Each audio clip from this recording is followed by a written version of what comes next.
Let's start our final meeting of the 5th annual Midwestern Studies Conference. We need to start with a thank you to Gleaves Whitney here for putting this on. Let's give him a round of applause.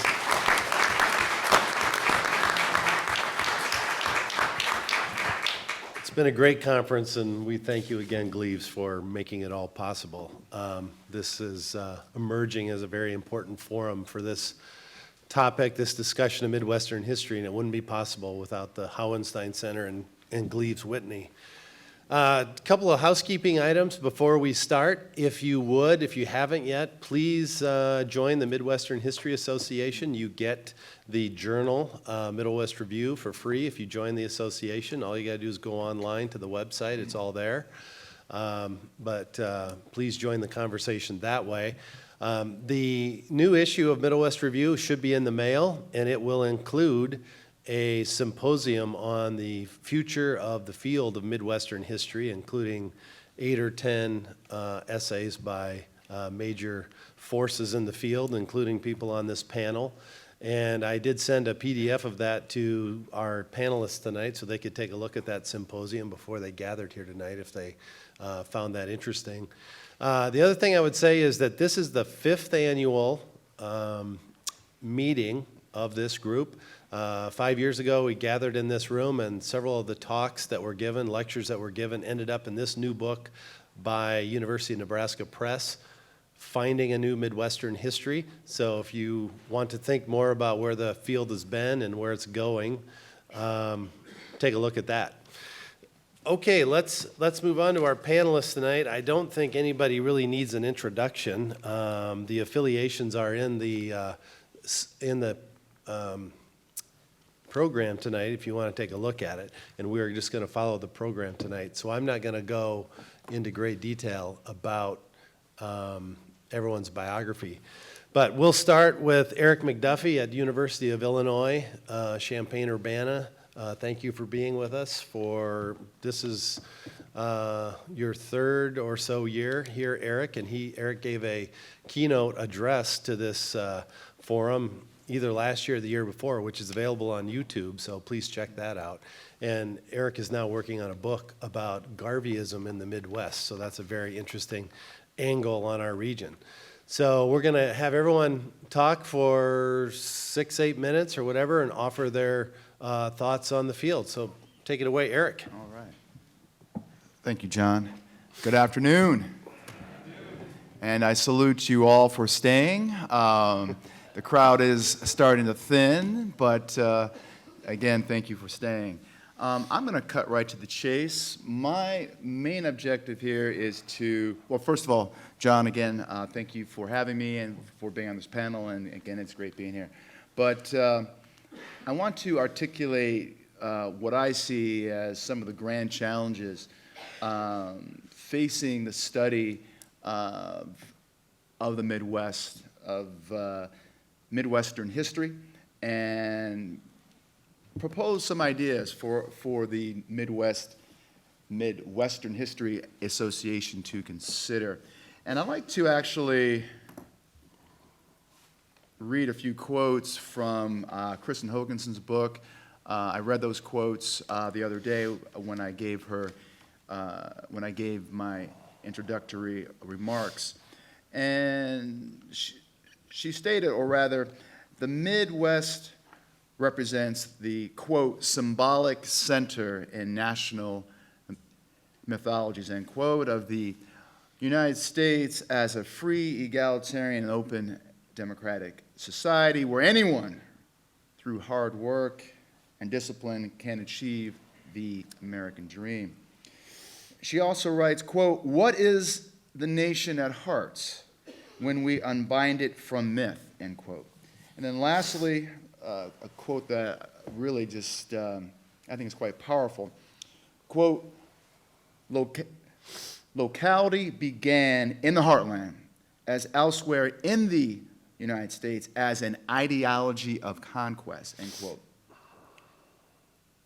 In the few minutes I have, I'd like to offer a few thoughts. Why studying the Midwest matters. And what I would argue is that studying the Midwest provides key and unique insight into the major historical developments and topics in the making of the modern world. And those include indigeneity, conquest, settler, colonialism, racial capitalism, empire, nation-state formations, slavery, abolition, migration, industrialization, deindustrialization, and environmental and climate change. The Midwest, I would also argue, provides unique insight into imagining a world radically different from the one we have inherited.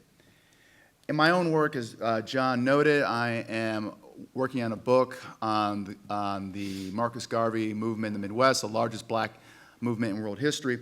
And what I'm arguing that the reason why this region, the heartland, the Midwest, was a site for producing some of the most radical black movements in the world stems from a kind of what I call a dialectic of opportunity and oppression. A dialectic of opportunity and oppression. And I think we can even take that one step further in thinking about how we think about U.S. history in general, that this country, I would argue, and certainly I'm not the only one, that this struggle between freedom or the possibility in freedom and terror and unfreedom has been really at the heart of the history of this country. So what I would argue in terms of thinking about grand challenges for the Midwestern History Association, I think it's critical for scholars, for us, scholars of the Midwest, not to reinscribe prevailing myths about the Midwest. Next, I would argue that we need to center race, gender, sexualities, and class to how we understand the past, present, and future of the region. And lastly, we need to employ an historically informed, empirical, interdisciplinary, intersectional, queer, transnational, diasporic, and global approaches to our work. And so, in short, folks, what I'm saying, I'm not simply trying to suggest, and note, I have not used that word diversity. I don't use that word. And it's not simply about just inviting black and brown folks and women of all backgrounds, queer folks of all backgrounds onto panels, or what have you. It's about rethinking narratives. It's about rethinking histories. It's about rethinking where we can all go, not only as a region, but in, dare I say, the world. So I will stop there. Thank you, Eric.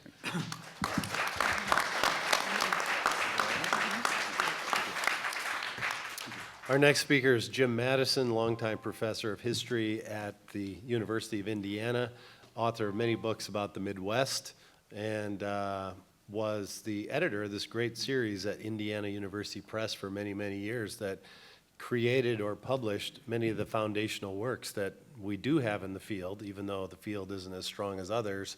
The key books we do have came out under Jim's editorship at Indiana. Go ahead, Jim. Thank you, John. Well, I think I'm the oldest person up here today. Oh, sorry, thank you. I'll repeat that because it's so very important. I think I'm the oldest person up here today. I'm not the wisest, but I'm the elder. And so I'm going to, rather than look forward, I'm going to look backward. A little bit of quick history about where I think we are. I do want to salute this not-so-new venture, its present status, its great future. Midwestern history as a field, I think, has a ragged past, an up and down, back and forward raggedness to it. But it's a long and distinguished past. I don't know when it begins. For me, in some ways, it begins with Frederick Jackson Turner, who we just still might not have paid enough attention to in our great sophistication in the 21st century. He was a pretty smart scholar. He missed a lot. Of course, we're missing a lot right now, too. We just don't know what it is. I guarantee you, from experience, there'll be young Turks coming along who will tell all these bright people up here what they missed, how wrong they got it. That's scholarship. Turner and his students were the center of formation of the Mississippi Valley Historical Association.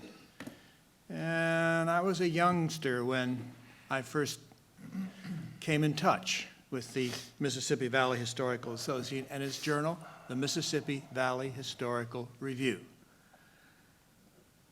Others have told this story, including John, and I won't go into the details here, except to say that it was an exceptionally successful operation.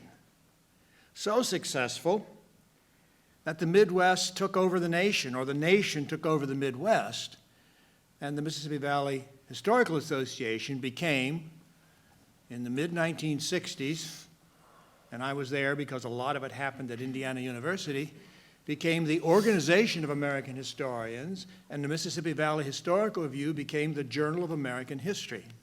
That's success. In one way, one of the few times the Midwest took over the nation. But it meant that the Midwest was an orphan. They took away our stuff. As that happened, Southern history boomed. Giants, C. Van Woodward and many others. And then along came Western history and the new Western history with conferences and journals, really great journals in those two fields, and some of the nation's very, very best scholars. This is in the 1970s, 80s. It's in this context that some of us began to talk about finding the Midwest again. In the 1980s, that conversation grew. One source of it was the Newberry Library in Chicago, which most of you will know, which brought scholars to Chicago, to the library for summer research projects, grants, very nice grants, and for conferences and seminars. Few things that I've had the opportunity to participate in as a youngster in the business were those Newberry events. I spent 2 big stints there and some other time there, and I met people like Paul Klepner and Richard Jensen and Frederick Luebke and others, and they helped me get out of Indiana. I was teaching and writing about Indiana in those days. They helped me move from Indiana to the region and beyond. They helped me think about history in new kinds of ways. I learned a hell of a lot at the Newberry Library.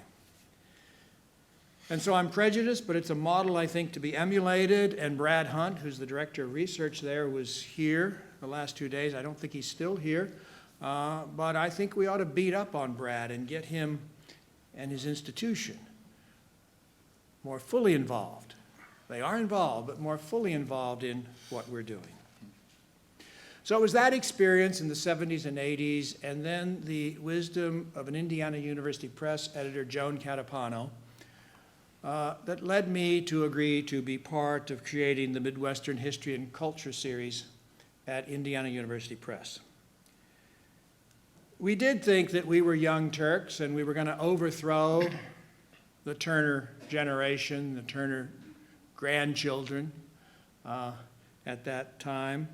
Determined certainly also not to allow the Southern and Western historians to have all the attention. The IU Press series published some 20 books on a wide range of subjects. There was always a co-editor along with me. There was Tom Schlereth from Notre Dame at the beginning in American Studies, and he brought a literature and other orientation. And then Andrew Katyn. And I want to give a special shout out to Drew Katyn, who all of you know, I think, or know his work. Drew Katyn would have been ecstatic to see what has happened the last 2 days and to see the other ways in which the field has moved forward. He would have been a central player in the process of building and in the intellectual process. And it still saddens me deeply that he is not with us. He was a good friend and just a brilliant historian. I think that most of the books in the IU series remain of some value, even as scholarship has turned and advanced in recent years. Some of the books, many of the books, paid attention to issues of race, ethnicity, gender, not enough by the standards of 2019, I suspect. Among the most important, I want to single out the Midwestern Encyclopedia, published in 2005, a massive undertaking based at Ohio State, involving dozens of people. Drew was a significant, maybe the most significant part of that project. It unfortunately appeared just as the digital publication world was coming into existence, and so it exists now only in paper, which is unfortunate. There's another project for someone to take up, to digitize and revise and update that encyclopedia. What we never succeeded in doing was to establish a journal. We tried, there were numerous attempts, but we failed. We never succeeded in building a sustaining conference. We tried, there were attempts at, of all places, the University of Chicago, several preliminary meetings in Hyde Park to create a Midwestern history and culture conference program. But we knew, a generation ago, we knew in our hearts and in our heads that the Midwest was worthy of scholarly attention. We knew that we had stories that were worthy of serious scholarship and of wide public presentation. I think we know that far more fully today. Today, we do have an infrastructure in this conference, in the journal, in the flowering of new publications by young scholars. It just thrills me to see all the young folks here and to hear some of their presentations, to see the books that are coming out, the articles that will come out. So we have stories to tell about the Midwest. And we have, I think, pulpits and campfires around which and from which to tell them. And so I hope, as an evangelical for the cause, that we can continue to build and continue to recruit new people, young people of all sorts to our cause. Thank you very much.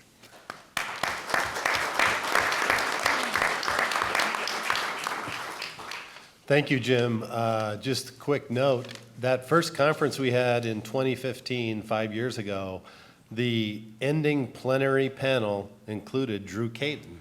And he offered his thoughts and his best wishes on the field, and a few weeks after that, he sent me an email about his illness, and he passed away soon after that. Very, very sad, but I was glad that he was here at that first conference and got a taste of what was coming.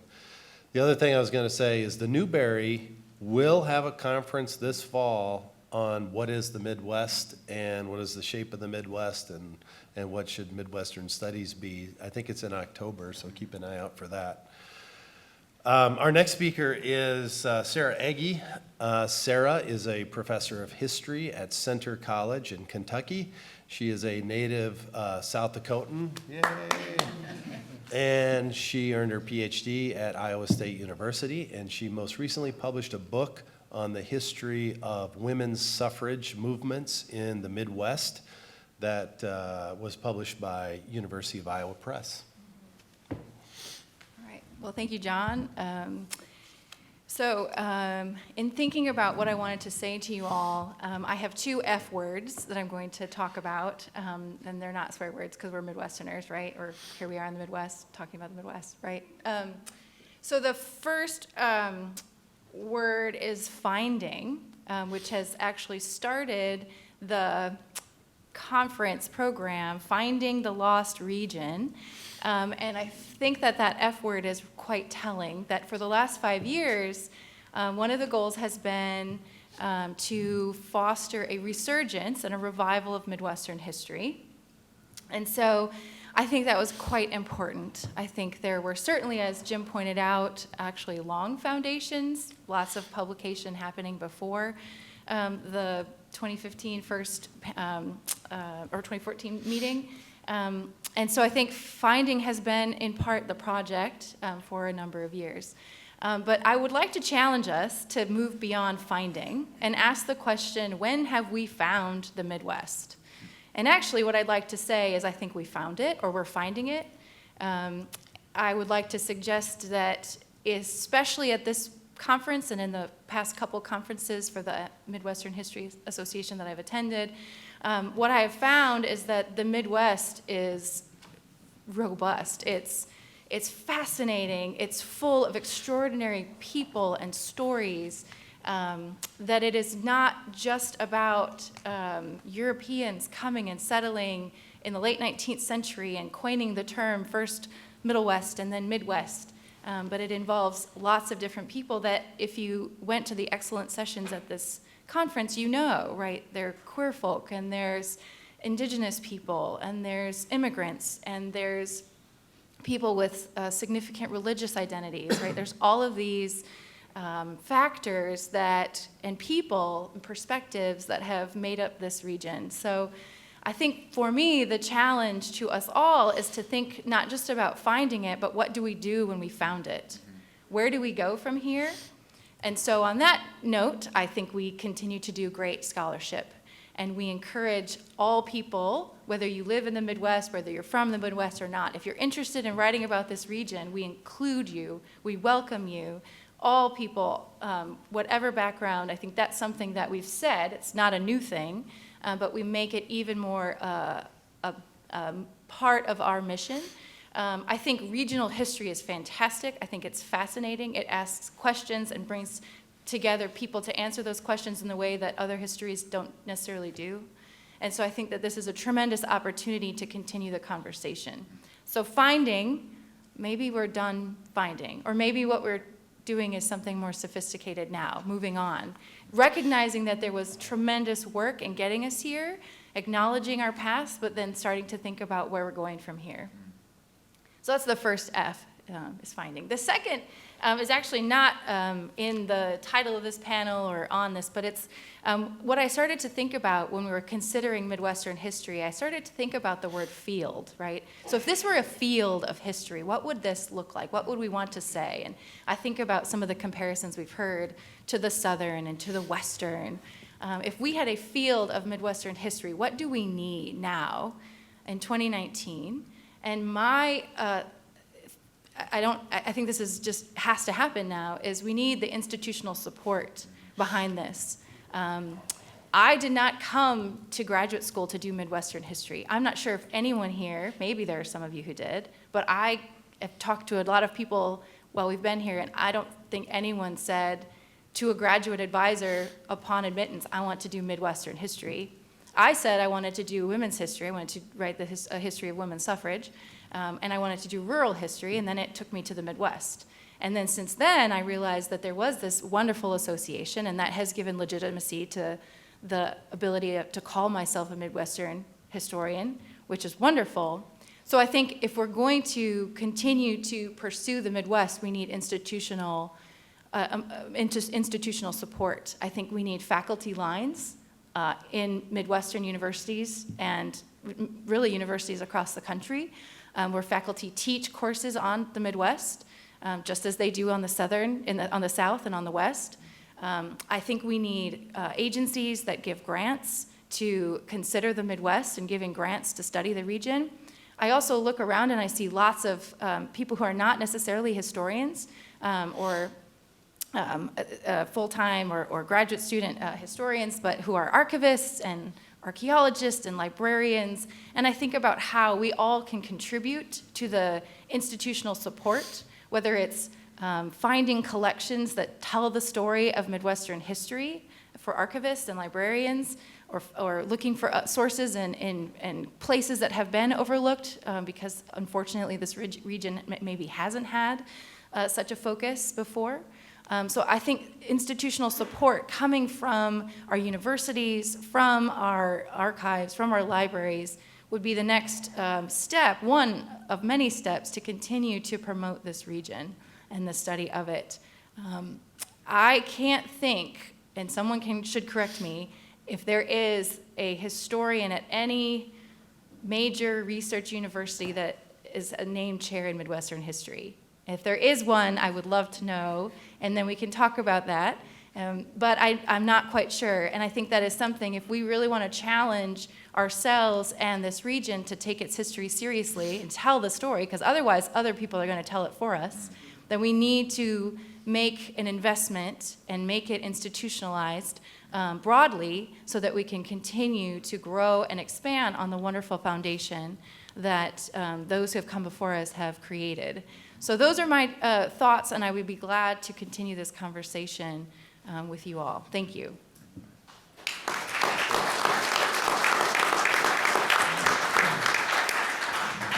I should have also said that Sarah will be taking over as president of the Midwestern History Association at our next meeting, next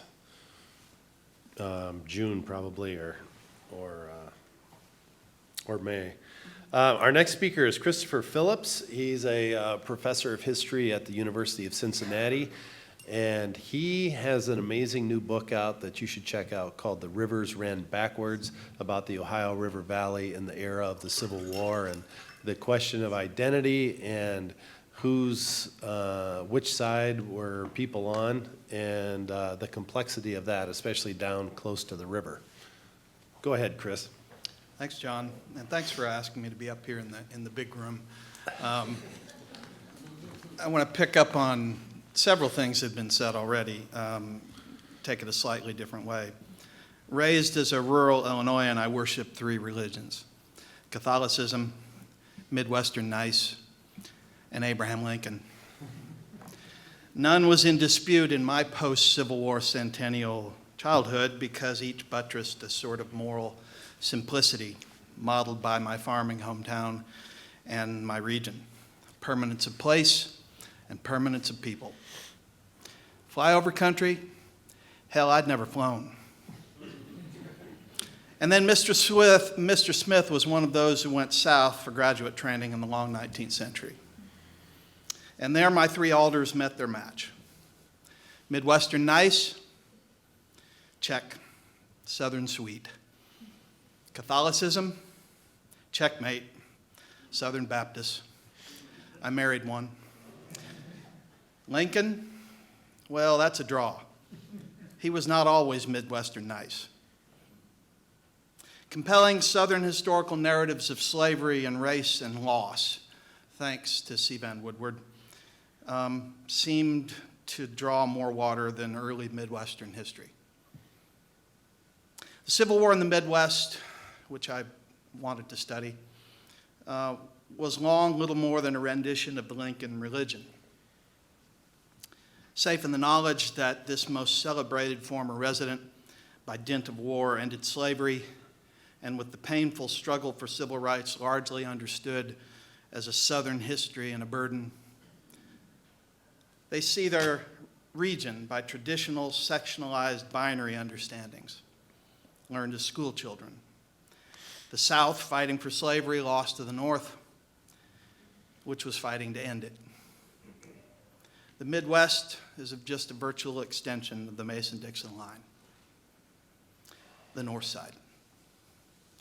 Surely the Civil War's central figure, widely celebrated as the nation's moral compass for his leadership and his sacrifice, confirms the reason for the war narrative. But rehistoricizing the Midwest requires getting right with Mr. Lincoln.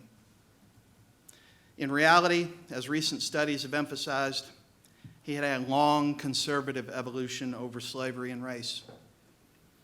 He was a long-time colonizationist, or someone who sought to remove freed African Americans from the country. He was a reluctant joiner of the Republican Party in its infancy because of his distrust for radical abolitionists, as the term for them was, in it.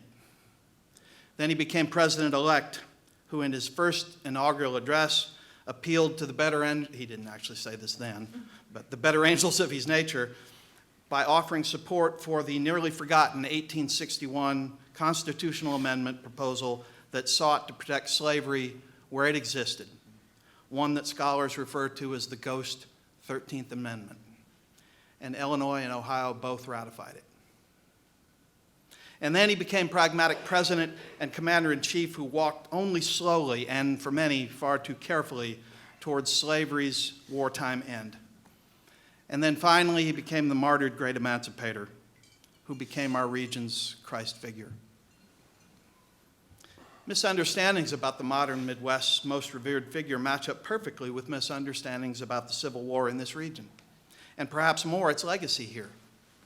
Post-war narratives effectively unionized their war histories. They erased the shadow war that raged on the home front in many of these states and in many of its communities. Arguing that Republicans had hijacked the war's direction from one to restore the Union to one to free slaves, peace Democrats fought an uncivil war of dissent. They formed democratic regiments to deliver blows, political and otherwise, as the muscle arm of the local peace democracy. They resisted authority that might compel them to support the war. By the summer of 1863, just as the Western armies were riven by anti-emancipation politics, these home rebels or copperheads or butternuts, take your pick, Republicans referred to them by all. They were often former federal soldiers who now actively opposed that war. Republican Union leagues struck back ferociously. Among the dissenters' most potent weapons was white supremacist rhetoric. With the amended rallying cry, the Constitution as it is, the Union as it was, and the Negroes where they are. They sought to rally self-styled conservatives against the war. More than half of these states, southern counties, and the central and even some northern counties in Illinois and Ohio did not support Lincoln in either 1860 or 1864, and he barely won his home state in 1860. Pervasive pro-slavery and anti-emancipation sentiment existed in large swaths of these states, and support for the war was often tenuous. And then in the years after emancipation and after Appomattox, Northern Reconstruction, as it's called, was similarly elusive in some of these supposed Lincoln states. Republicans controlled all of these states, but self-styled regulators or whitecaps or Ku Kluxers increasingly targeted African Americans as living embodiments of the war's emancipationist turn that they had opposed. The 14th and 15th Amendments, which protected black citizenship and voting rights, put Republicans in a defensive posture they hadn't seen since 1860. Illinois and Indiana ratified the 14th Amendment, as initially did Ohio, only to have a succeeding Democratic legislature rescind that ratification a year later. Ohio did not re-ratify the 14th Amendment until 2003. Only Illinois' legislature, controlled by Republicans, conscious of the martyred president's legacy, ratified the 15th Amendment. Indiana's ratification required a controversial interpretation of the state's constitution's quorum requirements to allow a vote with Democrats entirely absent. In Ohio, the 15th Amendment met with outright defeat.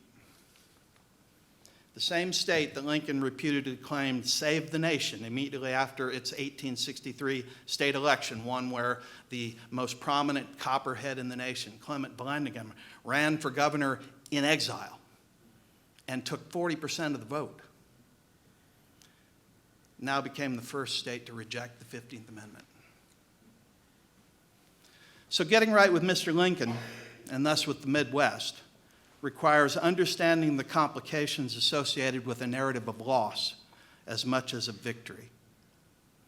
The deep social and political divisions unleashed by the Civil War persisted, fueling recurrent eruptions of populism, political and social revolts of primarily white, rural Americans riven by race and class anxieties throughout the Midwest and the South, such as in the 1890s and the 1920s, and most recently in the 2000s, following the Great Recession, and especially in 2016, when Midwestern nice turned to Midwestern angry.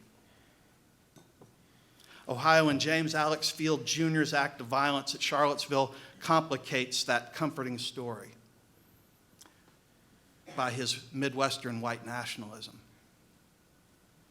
The current spate of public passion over Confederate monuments in the former Confederate states may be more directly related to the 2016 election of Donald Trump as the nation's 45th president than that distant war. But fueling the simmering controversy in the Midwest is a legacy of dissent, a shadow war fought against the loss of various forms of societal control, long associated with Union victory. Thanks very much.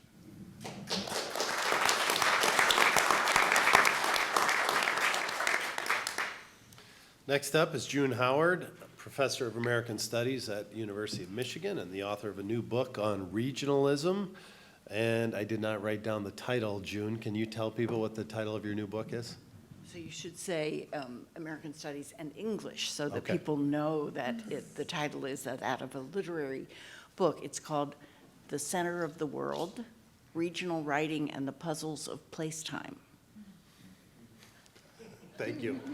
Yeah, meant to puzzle you.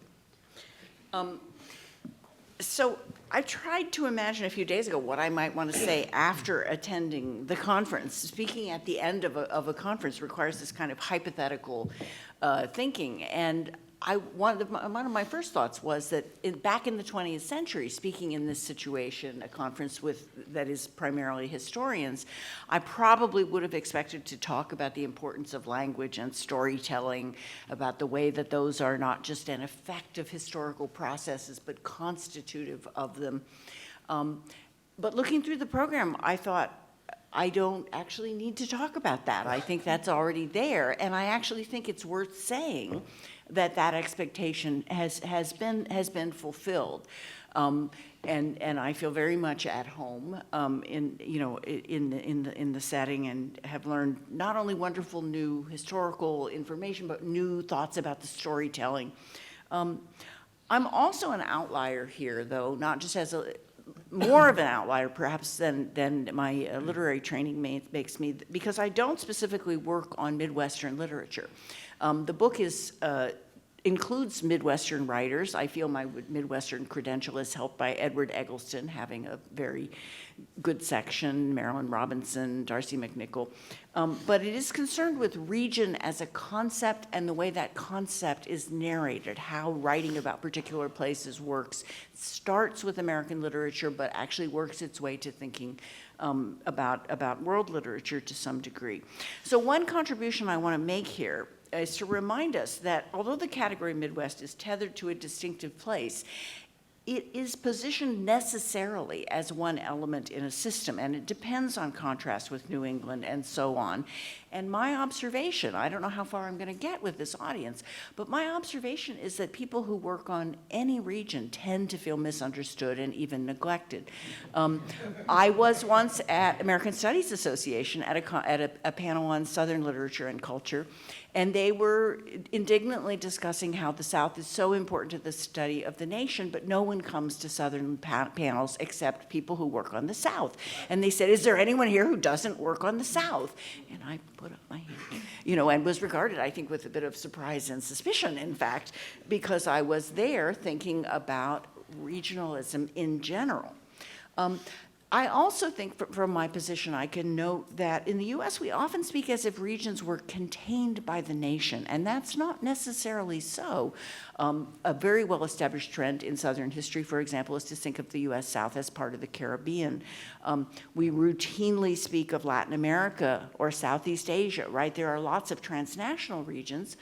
I think of myself probably more as often as a Midwesterner as a Great Lakes person, and the Great Lakes are Canadian as well as the United States, right? And when we think about Indigenous people, in fact, that quality is very important for thinking about the region. And I won't multiply examples, but I really want to advocate for keeping some tension in the pair region and nation, to think about the way that regions are interrupted by the national, and also they interrupt right back. If you're looking at what's going on in some place like Catalonia, in the EU, there's a whole organization that is about cross-border regions that actually has been enabled by the federalism of the EU, working against the nationalism of the states within it. And so I really do want to argue for the specific usefulness of the category region. And I mean it often in the way that it's less often used by literary scholars than by, say, urban planners, who think of it as a region for an urban planner is a city and the hinterlands that are connected to it by trade or by newspaper circulation. So it actually brings the urban and the rural together, that category of region. And right now, for me, and this is part of what I'm thinking through in the book, you know, primarily through literature, through television, through cultural forms, but also conceptually, is that I actually think the regional may do more for us right now than categories like the local and the global. Because the local and the global, local sounds small and global sounds big, right? And I actually think that's wrong. I think that every place is both local and global, right? Every place is substantive and itself, and every place can only be understood, just like the Midwest versus the New England, so forth, only be understood relationally. I think that perspective was beautifully articulated in the first talk that we heard by Kristen Hauenstein. And at the beginning of Heartland, which I'm still actually in the middle of reading, she quotes the feminist geographer Doreen Massey, who is one of the single biggest influences, I would say, on my perspective on region. And I'll just read you this kind of dense quote that I use as kind of one of my, it's an epigraph or a mantra or whatever. The particular mix of social relations which define the uniqueness of any place is by no means all included within that place itself, right? So everywhere we look, and Hauenstein's book gives some really beautiful extended examples of the way if I looked around and started picking out not only people but commodities. Every time you walk on a sidewalk, you're walking to something that is going to lead you somewhere else. So the traces are inscribed in the place, and I do a bit of that as well. Massey also argues that places have multiple identities in a way that helps me think about the amazing heterogeneity that we've looked at during this conference. And maybe this could be helpful to make an observation that I'm not going to go on about this because it would take a long time, but I was trained as a genre critic. And people are always asking me, is that realism or regionalism? And as I have said to several people, my answer is always, what's really interesting is that you ask that question. Right, and because classification doesn't give us interesting answers. It's the process of thinking about it. So that, of course, we're going to talk about what it means to talk about Midwest or Great Lakes or Great Plains and where the boundaries of the regions are. There are too many panels that one wants to go to, right? But a lot of the titles do deal with those questions. And discussing that lets us see what similarities, differences, connections, disconnections are foregrounded by those terms. But let's think of the answer that we need is going to be more interesting than just classifying and saying where the boundary is, what's salient. And so putting those terms into dialogue with each other as with region and nation. So my last point is maybe a little bit more blue sky. It is implied by the view of place that I've implicitly been sketching out. The subordination of particular places, whether the rural or the Midwest or whatever that we talk about, the subordination of the topic of regional history or regional literature, because it is subordinated in literature too, is implied by the worldview that we call modernity, and very crucially by the notion that modernity implies a particular timeline. The teleology, Yi-Fu Tuan is who I use, that many of you will know, to talk about this. There's a teleology that puts the future there, right? It's in front of us, it's up. And a lot of scholars are challenging this. And I'll name drop in order to say, give you an indication. Anna Tsing, The Mushroom at the End of the World, Bruno Latour, Dipesh Chakrabarty's Provincializing Europe. All of these are challenging this common sense that we have that the local, the rural, the regional are left behind, backwaters, stagnant, left in the past, time forgot them, so on and so forth, right? You can't really check out a book from the library about these topics without encountering those topoi. I have found that it's not actually easy to stop using the term progressive as praise and the term provincial as criticism, but that's part of that baggage. Raymond Williams wrote years ago that and I'm going to read this, the distinction between metropolitan and provincial is what is politely called a value judgment, but more accurately an expression of centralized cultural dominance. Remember that Raymond Williams, in addition to a brilliant cultural studies scholar, was a Welshman, and he was a novelist. He was a regional writer. The only element of Kristen Hogan's talk that I would argue with is her use of mythology as something to debunk. Myths are what primitive people have. Moderns have science and history. So for me, to criticize ideas by using that term myth carries, even though it's not said, it carries some of that teleological baggage. So does, I'm sorry to say, the notion that the arc of justice is long, the arc of the moral universe is long, but bends towards justice. I challenging Dr. Martin Luther King seems like a bad idea, but I would point out that, in fact, that can be actually traced back to Theodore Parker, to the Unitarian minister, to his 1853 sermon, he's referencing. And I think you'd have to talk about the spiritual versus the political, but I think that kind of idea, I think talking about rubes, my apologies, but that term grates on me because it is condescension from a metropolitan elite educated place to a provincial place. So you notice that what I have done is to carry us back to my training and talked about words and stories and meanings and been a literary scholar despite my first disclaimer. So thank you.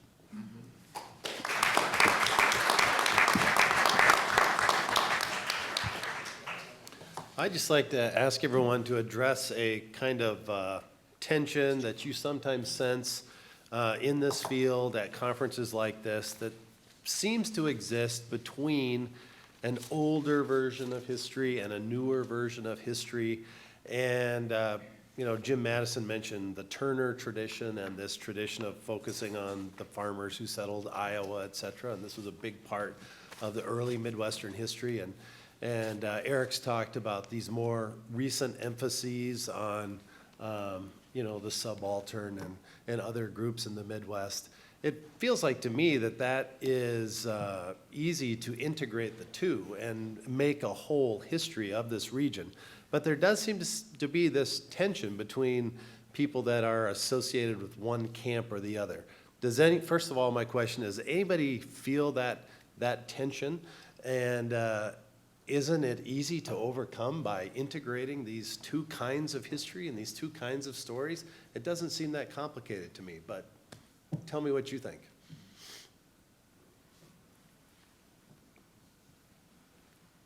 Are you asking us or the audience? I mean, I'm not getting You, June. Dive in. Anybody want to dive in? Thank you, John. It's a question that you posed yesterday, I think, to me, or actually on Wednesday, or to us at dinner, and I've been thinking about quite a bit. I mean, I think it is important to keep in mind that those of us who are calling for more work, rethinking the histories of the Midwest through focusing on the histories of peoples of color, women of all backgrounds, that actually isn't new. So I'm thinking, for example, of the classic book by St. Clair Drake and Horace Katyn, Black Metropolis, which was published in 1945. It is still just a magisterial study of Black life in Chicago, written by, yes, they were sociologists, but they were anthropologists, historians, and grappling with these very questions that we are trying to get at: the meaning of freedom, the meaning of democracy, the struggle between what this country says it's about and the real life experiences of Black people on the south side of Chicago. So for one, I just want to say that there is, in fact, a very long tradition of scholars and unaffiliated or non-academic intellectuals who have looked at and thought about these issues. This question about whether or not these two camps, for lack of a better word, can coexist. I think what I would just do is just, again, talk about the history. So I certainly think that we should continue to discuss the arrival of European settlers during the 18th century, 19th century, and up through the current moment. But I think, and again, I'll speak for myself, but again, trying to challenge a kind, and I know June and I do appreciate what you just said about myths and just how that term is loaded. Really, in some ways, I think myths, or perhaps like a better word to use is ideology, right? Because really, or to cite or quote W.E.B. Du Bois in his classic book, Black Reconstruction, that last chapter titled The Propaganda of History, where he takes on the Dunning School and how they framed slavery as being, you know, good for black people, and had it not been for all those white abolitionists, black folks would still be on the plantations, happy, singing and dancing. And of course, that's Dunning, right, was, you know, out of, I believe, Columbia, or he taught there.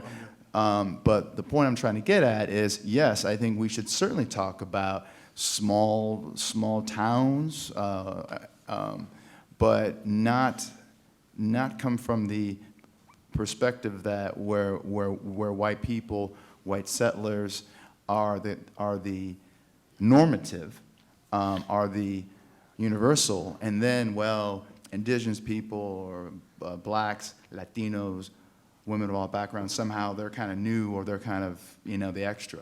So I guess that's how I would respond. But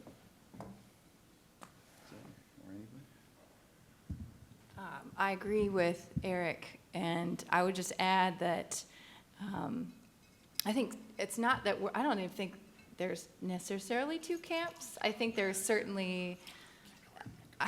there's certainly approaches and questions that we share, and then there's some approaches and questions that we maybe, it's not that we don't share that, I don't know. So here's what I'm thinking. Like, I want to tell those same stories too. I just want to not miss something. And I think sometimes some of the narratives that have been told missed people that were right there in front of us. And then, not only did they miss them, but in missing them, assigned power dynamics that have resonated throughout our historiography. And so a lot of what we are doing is, I think, scholars, again, whether you look at whatever approach you're thinking about, you're looking at those perspectives, those individuals, those voices that were silenced and but were there. And then when we bring them back into the narratives, that's when we're getting these fantastic conversations and new insights, and then it pushes us in new directions. And that's what I think. And I think we all are going to continue to do that, whether or not we think, yeah, Turner had some, he brought forward a vision that then people continue to build on, and that's kind of, I hope that's in a very simple way, but I think that's what we're doing. We're building on visions and continuing to complicate by finding those and making sure those people who were there are there and we're speaking and having those complex conversations. That was a little rambling, I'm sorry. This is all, I think that's how I'm thinking about this right now. I'm of the opinion that Turner was the best and worst thing that ever happened in Midwestern history. Because he nationalized a regional story. He told a story in a very big way of America, and effectively began the writing out. Actually, it was begun before then, but he completed the writing out of our regional history. And the irony of, and so we end up with the punchline that the Midwest is an absence of region. And that's what we're trying to confront and what we're trying to overcome. And I happen to believe fervently that the Midwest, by whatever term we want to use, it was, of course, the West in the 19th century, and then the Middle West in the late 19th century, and then the Midwest in the 20th century. And there are lots of good political reasons for the changing of terms and usages and by whom. And all that goes into it. But this place where we are, I'm firmly convinced that the great national forces of change collided here.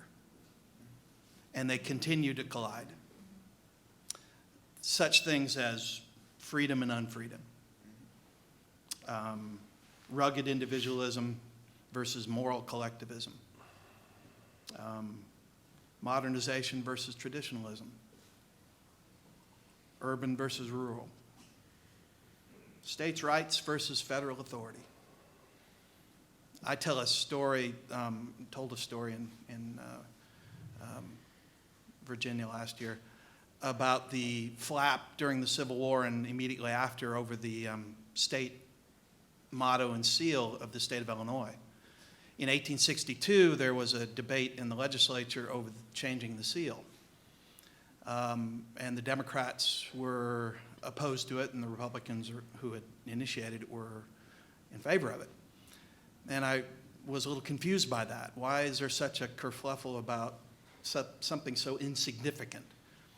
Well, immediately after the war, the Republicans brought it up again, and they still didn't get enough traction to pass it.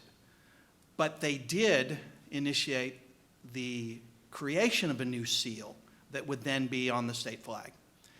And by trompe l'oeil, they inverted the actual state motto on the seal itself so that it reads in it, by looking at it, exactly the opposite of what it reads, or what it actually is. And the actual state motto of the state of Illinois is state sovereignty / national union. But when you look at it, the national union's on top and the state sovereignty's down below in the eagle's beak. They were fighting about those issues that are supposedly Southern issues after the Civil War, supposedly ended the debate. The debate was just beginning. The only people who won were the historians who decided that there were only two national stories, narratives, by whatever term we want to use for them.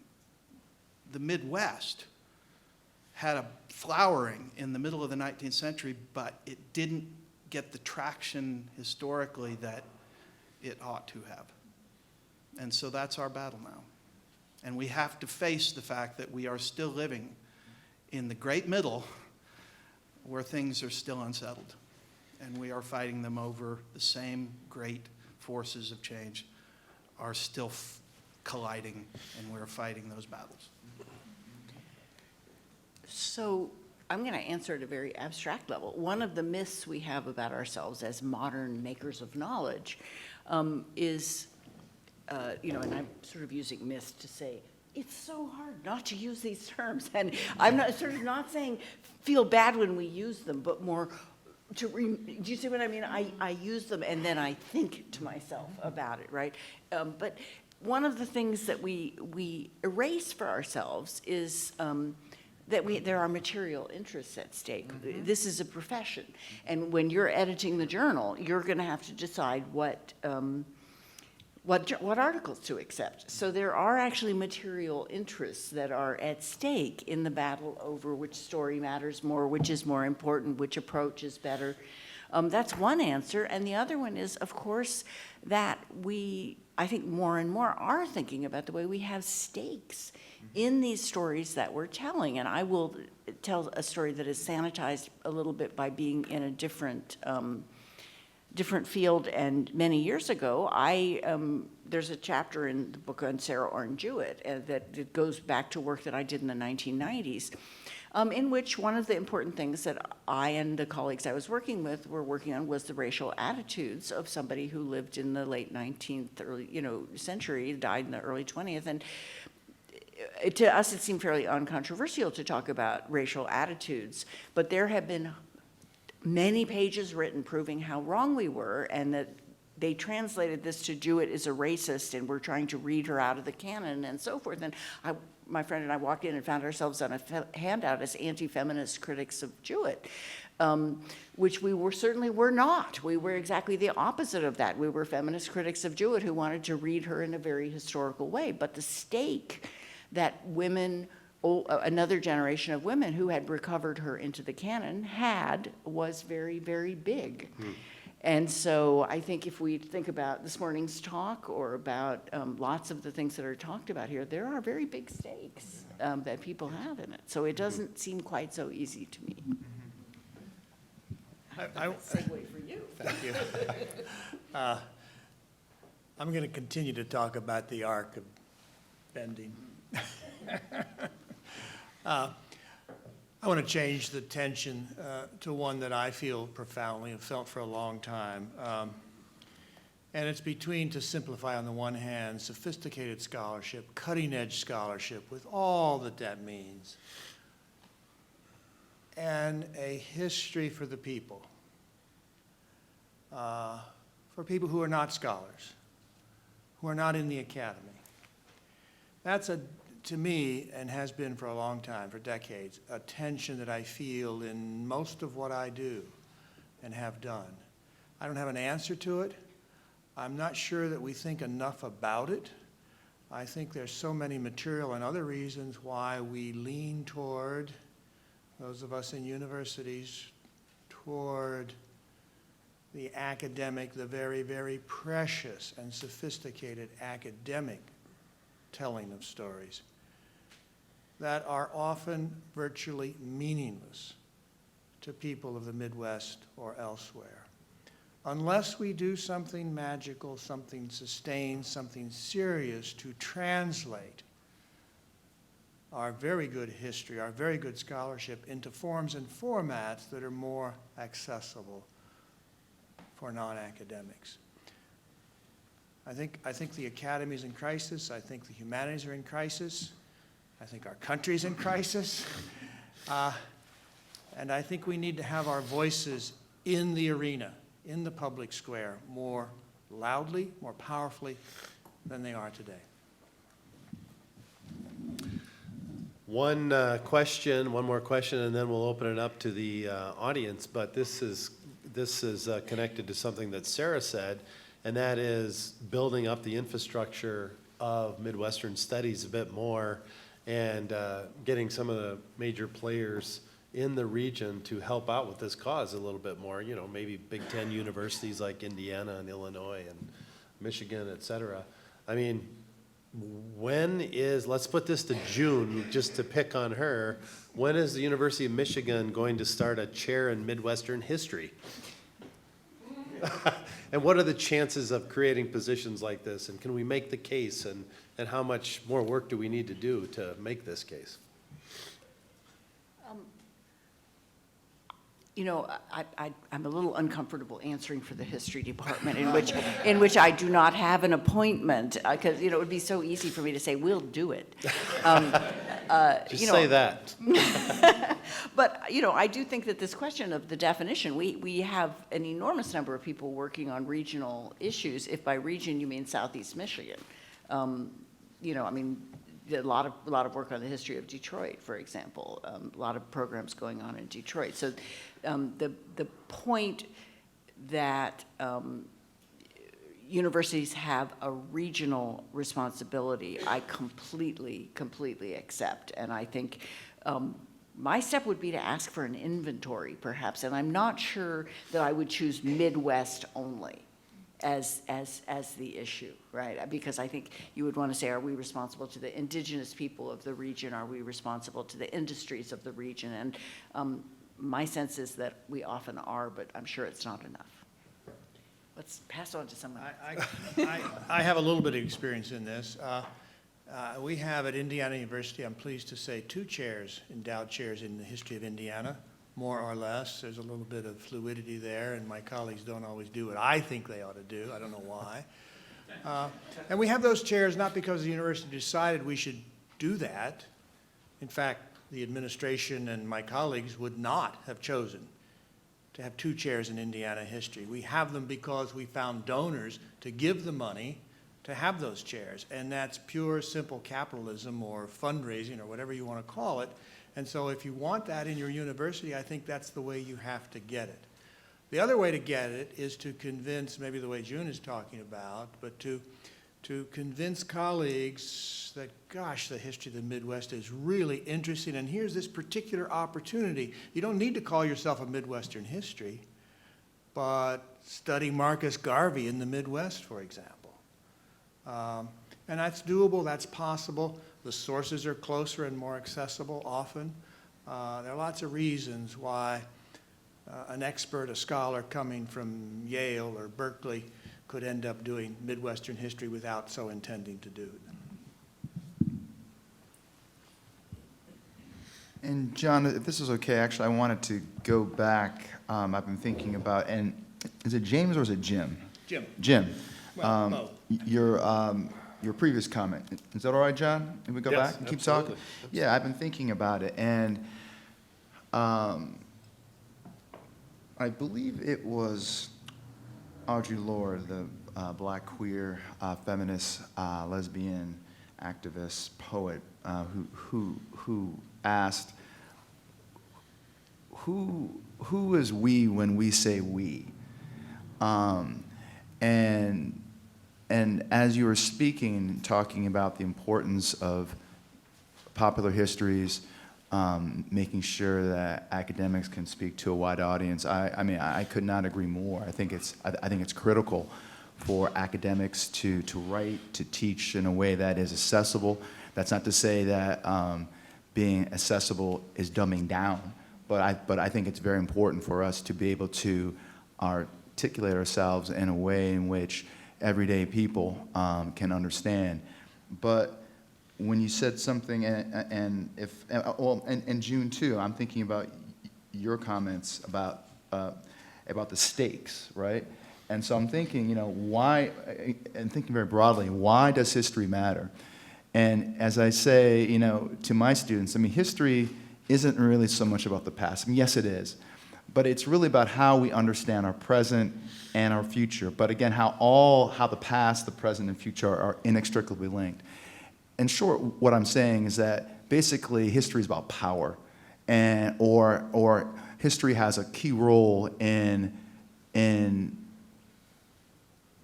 determining in some ways who lives and who dies, who has power, who does not. I'll just share a very quick anecdote.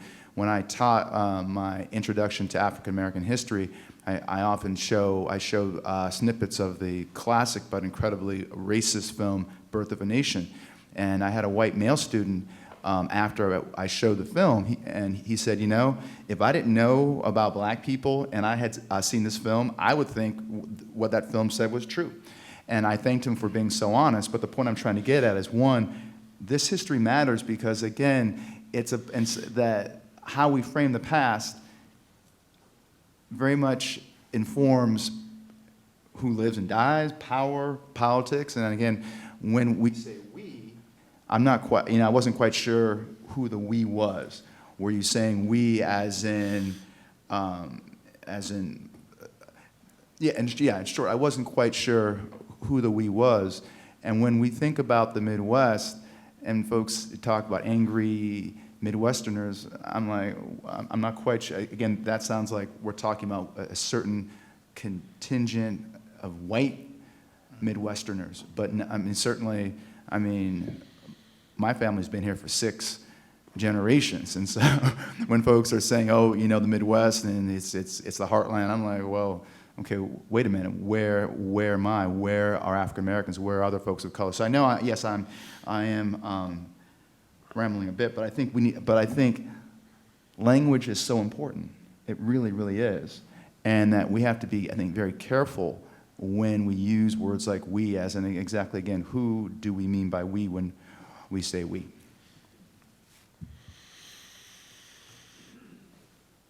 Other thoughts before we open it up? Let's hear some questions from the We audience. should reward the patient, persistent folks who stayed. Let's hear from you folks. I I was very interested in your comments about Raymond Williams. I didn't know he was a Welshman, but this whole question of centralized cultural dominance that you talked about, I mean, this is one of the animating forces of Midwestern history and regionalism, and, we want to tell our own story.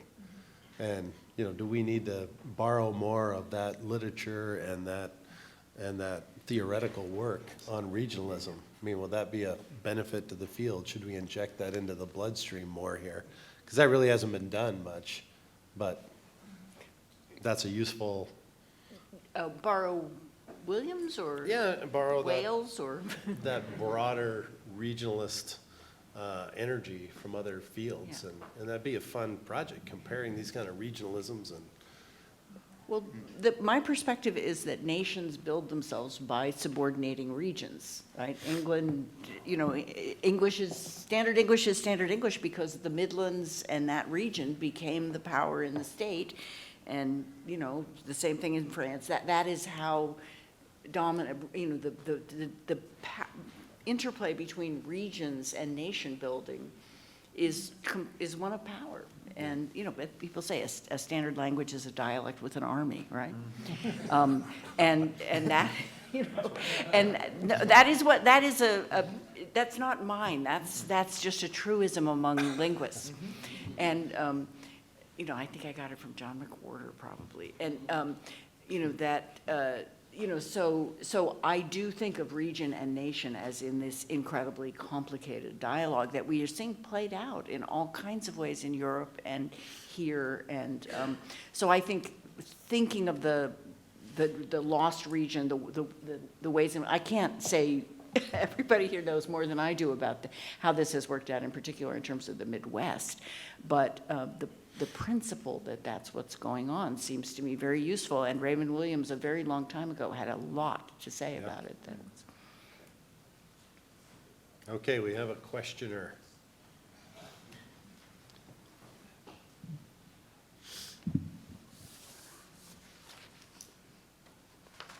Just occurred to me that there's no historical geographer on the panel up there, and historical geographers just know a whole lot about history. I think they know more about history than historians know about geography. But then, since we're a regional organization, just mapping out the stuff, if it's religion, if it's baseball, if it's Native Americans or whatever, is something that is very useful to us, and maybe we need to do more to bring historical geographers into the dialogue here. I think there was a panel of historical geographers with Bruce and some others, so they're here, they're spreading the word.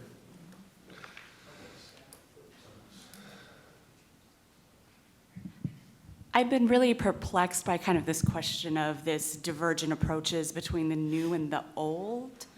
And I'd kind of like to answer that question with another question, which is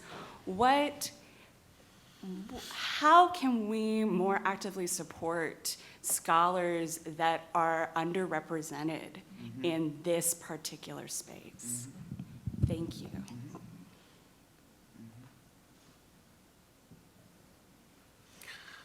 Who would you say is underrepresented? Give us some detail or texture. Well, I think Then Dr. we'll force them to McDuffie has given us quite a list.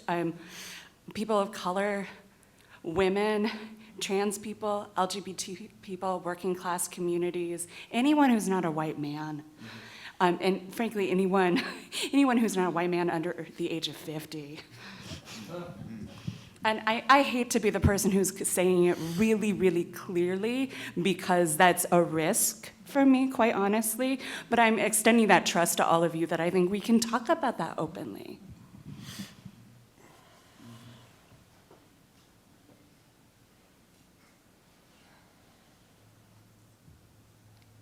As the only person of color on the table, I'm not going to be the first one to respond. I'm going to respond. I'm the token old white guy here, so I'll take it. Him. No, you're not, Chris. This is the glass half empty or half full? I've tried to push myself to be an optimist. and to argue that the glass is half full, not to be a Whig scholar, a Whig historian, that it's getting better and better every day, because frankly it's not. I'm a child of the 60s, and it's deeply depressing where we are now, to me. But I see signs. One example that comes to mind immediately is the scholarship in LGBT history around the Midwest. Minnesota pioneered. Other states. The Indiana Historical Society has a committee to gather primary sources from the LGBT communities in Indianapolis and elsewhere. And we've been working for 3 or 4 years, we've gathered lots and lots of primary sources, and there are already master's theses and other projects being done from those sources. So, does that solve all the problems we have? Of course not. But I guess I'm going to argue again, the arc bends in the good way. I think we're making some progress. Is it fast enough? Absolutely not. Absolutely not. And as a privileged white male, I have to be careful how I say a positive thing here, but I hope we're moving in the right direction.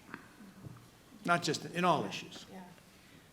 So I think if you look at the conference program, there were a number of panels that are doing this work. Is it enough? No. Can we do more? Yes. It's also, and I want to be very clear, it's not just about a panel. That's when I say it's not enough. I want to be very clear. That we need to go further than just having people here and saying, look at us, we have diversity, we have that really what it means is more. Now I'm speaking as the future president, but I can assure you that the executives have talked about this a lot. And I would agree with Jim, it's not easy, right? It takes time, but we also know that we have to move. We can't be making excuses. I don't think that's not it. It's just what can we do, how can we do it, and how can we make it meaningful? And so what I would just say is that we acknowledge that we can do more. We are going to do more. We also welcome, as part of this, to inclusiveness, that people can feel free to reach out and help us. Consider ways that we can do this in meaningful ways. So what I said before, and if I could, it's the 5 minutes of quick, I think when I'm talking about the institutional support, that it's very broad. It's not just saying that this is Midwest, that what we mean by Midwest are people of color, are queer folks, are women of all backgrounds, are indigenous people. I can't name I would do that, right? But that's what we mean by Midwest. Midwest is all of these people. And that's I think that when we think about narratives and storytellings and myth making and challenges, that's part of that, is doing the work makes us more inclusive. So I'm going to answer in terms of what I can do, because I don't feel entitled to speak for the organization. So I would say first, to appreciate you for getting up, having the courage to get up and answer the question, because the fact of doing that, including yourself in the organization to the extent of asking that question, that is how change happens. The second thing I think of is that we have to work not just in a particular organization, but in all aspects, because we're part of a professional world and a nation that, each part of it affects every other part. I do have to say, I think it would do a disservice for someone like me, who couldn't have voted. Do you know what I mean? Who I'm amazed sometimes. Here I am. I mean, of course, this is where my son goes, yes, I know, Mom, you walked 10 miles to school, and it was uphill both ways. There were no women full professors in my department when I came. There was no maternity leave. There had never been a woman chair of a department in my college. And so it would be incredibly self-forgetful of me to say that struggle can't produce change. So that's sort of a third thing. And then the fourth thing is to say how profound the challenge is. And I'll just go back to language and say, my colleague Ann Kersan has written an article about standard English. And one of the things she says is no classroom is actually multicultural if people who speak in a way that's not standard English, whether it's Black English vernacular, Pittsburgh, inner city, it's that. At that level, we are a professional organization in which anybody who isn't a native speaker of that language has to code switch, and that's an additional challenge. And so just saying, I don't know how to change that in a professional organization, and I wouldn't put the burden on Sarah to say, it seems like the thing we would have to do, we're talking about this in other organizations, is create different kind of events that bridge. Do you see what I mean? Because you wouldn't want to give up having this, but it's not necessarily going to become something that's more open. So that's just a laundry list of the thoughts that come to me, because it's a huge challenge. I was going to say, the fall issue of Middle West Review will have a long review essay about the LGBTQ Midwest, and that includes a discussion of about 8 books. There's a brand new book about Kansas. There's been several about Minneapolis. Colin Johnson's work on the Midwest has been great. There's another one about gay Chicago that's coming out. And I know because I edited them, 3 review essays about the African American Midwest. There's a ton of books on that. And so there's a lot of activity going on out there. And I think our program represents a huge variety of opinions. So I'm a half full guy myself. If I can respond, and Joy, thank you for your comment, question, and I too want to thank you for your courage and bravery. You are a graduate student. You are in a highly vulnerable position. And for folks who don't know, Joy Allison, who just raised a question, gave an absolutely brilliant talk this afternoon. It was absolutely brilliant on transvestite legal committee in Chicago. Just some really, it was a dynamite. And I want to take this one step further, and I really do want to emphasize the importance of what we do. And I am going to be very, very real. I mean, history, and I'm not trying to be hyperbolic, it really does help to determine who lives well, who lives freely, who does not. So thinking of a book, I know it's generated quite a bit of buzz and controversy here, the new David McCullough book, Pioneers, and basically framing how the Midwest was won, and these pioneers, these white settlers came in and founded the Midwest. And what's so frightening in some ways about that narrative, of course it's an old one, is that the complete erasure or just more broadly, the erasure of the genocidal violence against indigenous people, not only then, but also now. And I'm thinking again of work by Carol Boyce Davies, the African diasporic lit scholar, who's written extensively about erasure in history or in writing, and erasure or the fact that certain people get forgotten. It's not they're actually forgotten. That erasure is is an ideological political process that really helps to maintain hegemony and power and domination.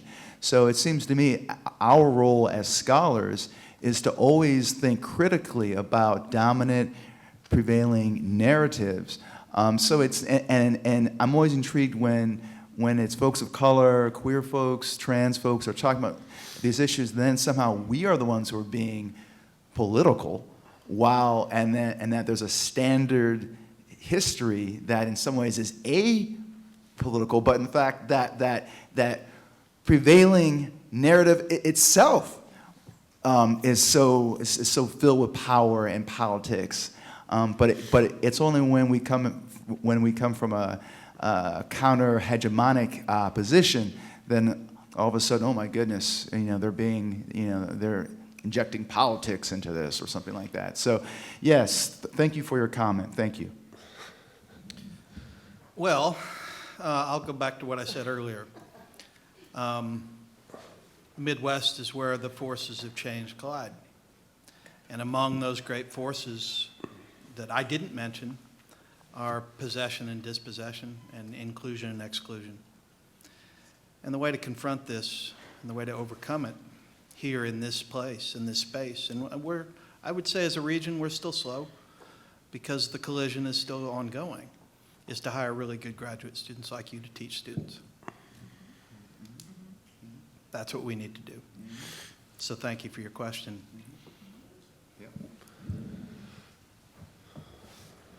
I'm going to represent consumers of history. I am a spouse, and a compliment to the organization for allowing spouses to take part in this conference.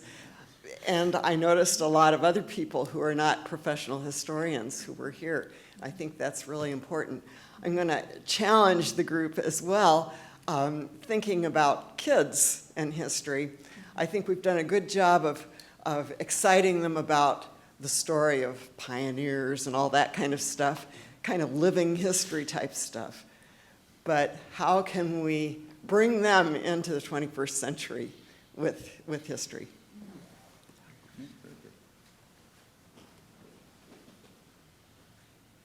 Anybody want to tackle that?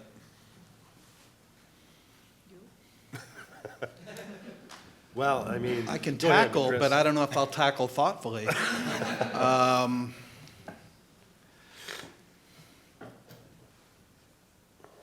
a parent, and I know what it's like raising children. And I'm endlessly in wonderment at how smart they are and how quickly they see through bullshit. And we should stop teaching them bullshit. That's it. And in our stories, teach them about this place, if we're talking about Midwestern history, which I'm assuming the question is sort of directed that way. Teach them about this place in a way that we would want our students to learn it. We don't have to oversimplify. In fact, let's not oversimplify. That was the stock in trade for a very long time. It got, in some sense, our regional history into the state that it fell into, which is a non-regional history for a long time, hence the lost region. Let's teach them that the stories of this region are complicated, and they're not all about winning, they're about losing too. And there are many people in the history of this region who lost and continue to lose. And let's tell them that. And don't gloss it for them. Why I said we had to get right with Mr. Lincoln means not just to continue to deify him, but teach him as a person who it was complicated and who ended up doing the right thing. And we glory in that. But let's not gloss over the perfectionism that goes with hero worship. Let's not do that. That's what Lynn Cheney expected us to do. Back in, God, the bad old days, was that the 90s? When she terrorized the NEH about teaching diverse stories. Let's not teach simplified stories. Let's teach them as real stories. And I think they'll better understand what we all want to understand, what we are sitting here today trying to explain to each other. Anybody else? June? Well said. I mean, except I do have to say, much as I love that, stop teaching the bullshit, I have to spring a little bit to the defense of the school teachers who are, I keep vowing I'm going to stop talking about this book, but I can't help it. There's a whole chapter about school teachers in regional literature, because the classroom is the place a lot of times where the local meets knowledges that come from other places. And part of what my feeling of where we need to work is actually in teacher education, because the teachers are the ones who have all the pressure put on them to bring those things together, and are often not. University teachers are teaching the people who are going to become K-12 teachers, right? And so there is a network that's there that I just don't know enough about history teaching or how that works in the profession. I know stuff about how it works in literature. The other way to get them into history, of course, is to have them read stories. I'm going to jump back in just because I'm passionate about this. As a former high school teacher and a junior high teacher, among the bullshit is that they don't get taught anything before the American Revolution. How do you teach indigenous peoples in the Midwest if they don't include it in a textbook or any sort of curriculum that they have? How do you teach slavery? How do you teach race when they don't know anything about the first 300 years of this place or longer? That's bullshit, and that needs to end. And we are all parents, can help to end that. We're 10 minutes over. Oh, you want to go, Jim? Okay, well, we're 10 minutes over. I was just going to close with one comment, and that is, the charge to the panel was to talk about the current state of the field and what's coming in the future. I guess I would say that we're really at the beginning of the journey here. I mean, this is the first step, and all these comments are important. And if you have books and articles that are going to be the building blocks of this field, please let us know about them. Some of you who are graduate students who are just dipping your toe in the water of your topics, send us articles at Middle West Review. Jeff and I want them. And email us after the conference. And in a few years, that'll become a book, and then there'll be 2 more books about it, and we'll have review essays about it. This is the beginning of a process, because we got behind by about 50 years because there was this gap after World War II when Midwestern history sort of fizzled out. So we got a lot of catching up to do.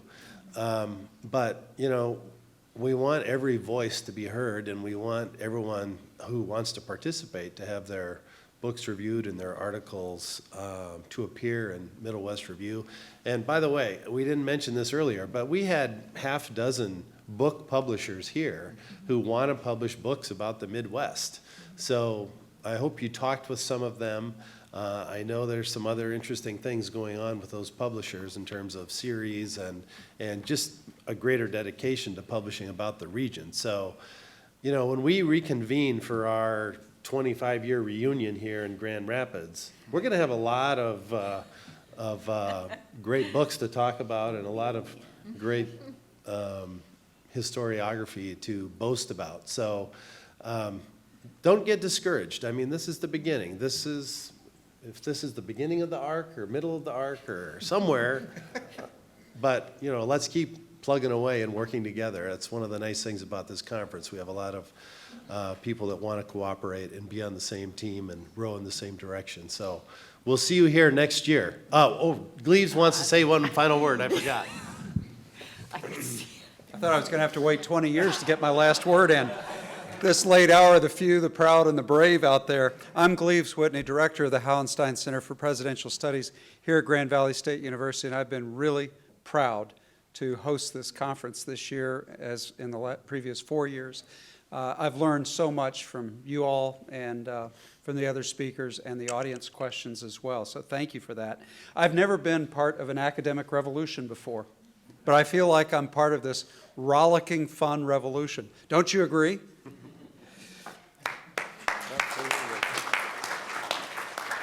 Many, many people have made this event, this remarkable event, possible. I would just like to say thank you, first of all, to our Hauenstein Center donors, our Hauenstein Center members. Your contributions have provided the free food, for example, the fact that there is no registration fee. I mean, do you realize how much that's appreciated? I want to thank all the speakers from West Michigan and from afar who have come here. I'm looking at several of you now. Thank you so much for bringing your A game to this conference. And I've seen you do it year in and year out. Thank you so much for doing that. John Lauk, Ted France, Sarah Eggy, thank you at the Midwestern History Association for your leadership. We'll continue to be putting on these events. It's been a great partnership, and we're going to continue it. And I just want to say something about the Hauenstein Center staff. They never get enough credit. They're the unsung heroes behind the scenes.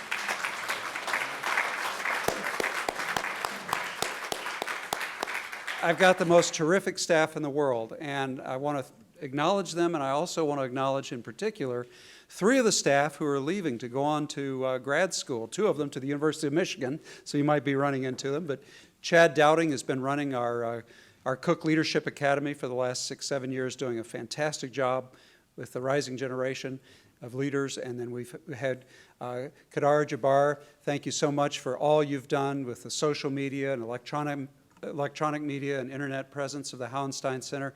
And then I think everybody in this room already knows Scott St. Louis for all the hard work that he's put in. He's going on to Michigan. Scott, thank you so much. Now, one last word. You've been so patient, but I've been surveying all y'all. I'm from Texas, so that's why that foreign phrase comes in. I've been surveying all y'all about how we can make this conference better. And the consensus is next year we need to provide some hooch. So we're going to have a bar with hooch next year. So I'll see you then. Good night.